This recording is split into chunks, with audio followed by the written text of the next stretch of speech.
నమస్తే, welcome to yo-yo TV. తెలంగాణలో వచ్చే ఎన్నికల్లో గెలుపు కోసం ప్రధాన పార్టీలు వెనుకబడిన వర్గాలనే అస్త్రంగా మార్చుకుంటున్నాయి. ఈ క్రమంలో బీజేపీ అధికారంలోకి వస్తే వెనుకబడిన వర్గాలకు చెందిన వ్యక్తే ముఖ్యమంత్రి అవుతారని బీజేపీ అగ్రనేత కేంద్ర హోంమంత్రి అమిత్ షా వెల్లడించారు. దీంతో తెలంగాణ రాజకీయం ఒక్కసారిగా హీటెక్కిపోయింది. ఇన్నాళ్లుగా రాజ్యాధికారానికి దూరంగా ఉన్న బీసీల సంక్షేమం కోసం బీజేపీ ఈ నిర్ణయం తీసుకుందని ఆయన సూర్యాపేటలో జరిగిన బీజేపీ బహిరంగ సభ వేదిక ద్వారా స్పష్టం చేశారు. వరుస చేరికలతో తెలంగాణ అసెంబ్లీ ఎన్నికల ప్రచారంలో జోరు మీదున్న బీజేపీలో సూర్యాపేటలో అమిత్ షా ప్రకటనతో మరింత హుషారు పెరిగింది. బీజేపీ తీసుకున్న ఈ నిర్ణయం తెలంగాణలో బీసీలను కేవలం ఓటు బ్యాంకుగా వాడుకుంటున్న పార్టీలన్నింటికీ చెంపపెట్టుగా మారింది. ఇప్పటికే విడుదల చేసిన తెలంగాణ అసెంబ్లీ ఎన్నికలకు సంబంధించిన బీజేపీ అభ్యర్థుల జాబితాలో బీసీలకు సముచిత ప్రాధాన్యతను కల్పించిన బీజేపీ తాజాగా తీసుకున్న నిర్ణయంతో రాష్ట్ర వ్యాప్తంగా ఉన్న బీసీ సమాజానికి సరైన గౌరవాన్ని, గుర్తింపును కల్పించినట్లయింది. సాధారణంగా బీజేపీ పార్టీ తన చరిత్రలో ఇంతవరకు ముఖ్యమంత్రి అభ్యర్థి గురించి ముందుగా ఇలా ప్రకటించిన దాఖలాలు లేవు. కానీ ఈసారి బీసీని ముఖ్యమంత్రి చేస్తానని ప్రకటించడం ఇతర పార్టీలో గుబులు రేపుతోంది. ఇంతవరకు ఇచ్చిన ఏ హామీని కూడా విస్మరించని చరిత్ర బీజేపీది. ఈ నేపథ్యంలో బీసీలకు ఎక్కువ సీట్లు కల్పించడం, బీసీని ముఖ్యమంత్రిని చేస్తానని స్పష్టం చేయడం ద్వారా తెలంగాణలో అత్యధికంగా ఉన్న ఈ సామాజిక వర్గానికి రాజకీయంగా సరైన ప్రాధాన్యత లభించనుంది.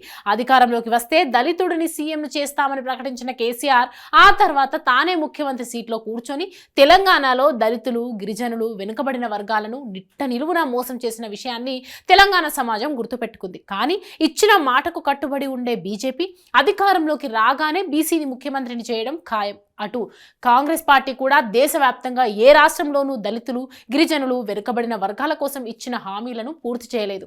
తాజాగా చేసిన ఓ ప్రకటనలోనూ తాము అధికారంలోకి వస్తే బీసీ కులగణన చేస్తామని ఉత్తుత్తి హామీని ఇచ్చేసింది. ఎన్నికల సమయంలో కాంగ్రెస్ ఈ హామీని ఇవ్వడానికి కారణం ఒకటే, హిందూ ఓటర్లను కులాల లెక్కన విడదీసి మరోసారి బీసీల ఓటు బ్యాంకును వాడుకొని ఎన్నికలు అయిపోయిన తర్వాత మళ్లీ వెనుకబడిన వర్గాలను గాలికి వదిలేయడమే వారి అలవాటు.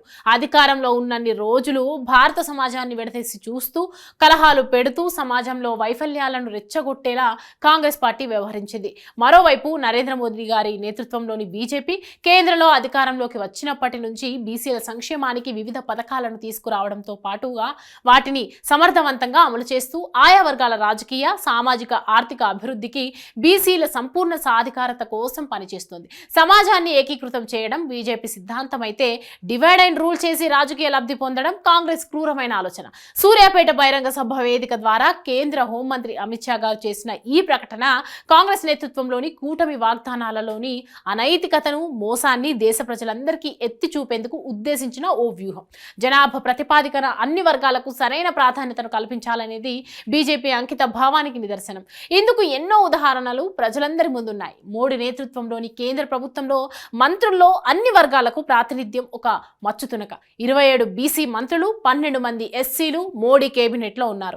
దేశ చరిత్రలో మునుపెప్పుడు ఇంత పెద్ద స్థాయిలో బీసీలకు, దళితులకు కేంద్ర మంత్రిత్వ శాఖలో స్థానం లభించలేదు. 22 అక్టోబర్ నాడు బీజేపీ తెలంగాణ అసెంబ్లీ ఎన్నికల కోసం విడుదల చేసిన 52 ఎమ్మెల్యే అభ్యర్థుల తొలి జాబితాలోనూ 38 జనరల్ కేటగిరీ స్థానాల్లో 20 మంది బీసీలను బరిలోకి దించింది.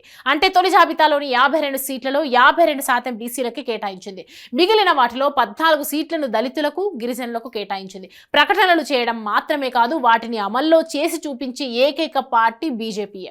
రాజకీయ, ఆర్థిక పురోగతి, సాధికారిత, రాజాధికారం వంటి అంశాల్లో బీసీలకు, ఇతర వెనుకబడిన వర్గాలకు సరైన గౌరవం దక్కేది బీజేపీ పాలనలోనే అనే అభిప్రాయం బీసీ వర్గాల్లో వ్యక్తమవుతుంది. ఇక బీసీ సీఎం అని ప్రకటించడంతో రేసులో బండి సంజయ్తో పాటు ఈటల రాజేందర్లు ప్రధాన పోటీదారులుగా ఉంటారు. అయితే బీజేపీ గెలిస్తేనే ఈ సీఎం కుర్చీ, కానీ అంత బలం లేకపోవడంతో ఈ ప్రకటన కేవలం బీజేపీ నేతలకు ఊరట అని చెప్పాలి.